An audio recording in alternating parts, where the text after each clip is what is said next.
Бангарын дарга за ажил хийхний өдрийн амгалан айлтгая. За би хууль санаачлагчдын нэг. Хоёрдугаар энэ хуулийг бас хөлбөмбөгийн нийгмийн хамгааллын яамд анх боловсруулж байхад дэд ажлын хэсгийг ахалж ирсэн ийм хүний хувьд бол энэ хууль бол зайлшгүй хэрэгтэй гэдгийг энэ дөрөнд бас тааханд дуулмаар байна. Үүнээс энэ 30 гаруй жилийн өмнө бол энэ нийгмийн ажил Монголд бол өнөөдрийн утгаараа нэвтэрч эхэлсэн. Өнөөдөр 14 хууль 30 орчим ийм журам болон стандартаар зохицуулагдсан ийм харилцаа явж байгаа. Тогтолцоо байгаа гэсэн үг.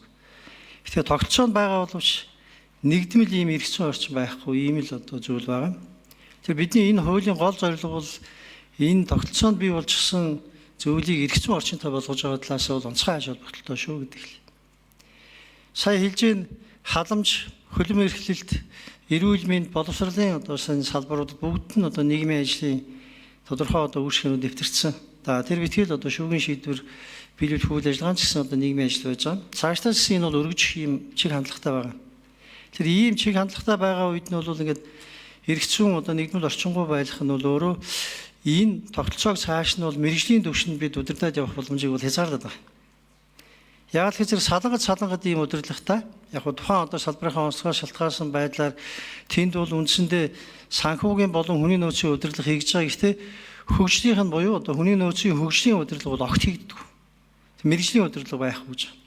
Та бүхэн мэргэжлийн нэглэн бодогчдын асуудлыг бол мэдж байгаа хүнсний хэмжээнд нэгдсэн өөр ингэсэн мэргэжлийн удирдлагатай шүү дээ. Тэгжээж энэ нэглэн бодох бүртгэл энэ чиглэлийн шинэ институт өөрөө бичээд явж байгаа ийм тодорхой туршлага бол бий.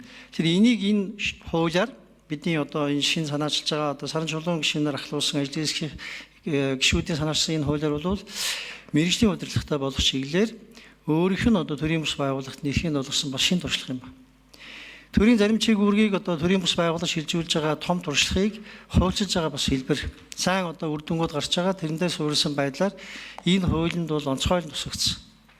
Үйлчлэгээний төрөл хэлбэрийг бол наривчлан зааж өгөхөөс гадна тэрнтэй холбоотойгоор шинэ үйлчлэгээ үзүүлэлттэй уялдсан байдлаар нийгмийн ажилтнуудын өөрсдийнх нь эрх зүйн орчин цаашлаад нийгмийн баталгааг бол ханх ийм хууль байгаа шүү гэж.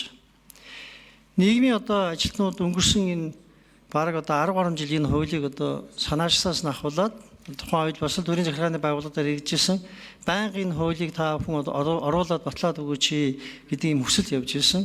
Энэ зөвхөн ажилтнуудын асуудал биш, бүхэлдээ тогтолцоог илүү бид боловсронгуй болгоод цаашаа аваад явах юм нөхцөл шүү. Ингээд та бүхэн дэмжиж өгөөрэй гэдэг ийм хүсэлт байна. Баярлалаа.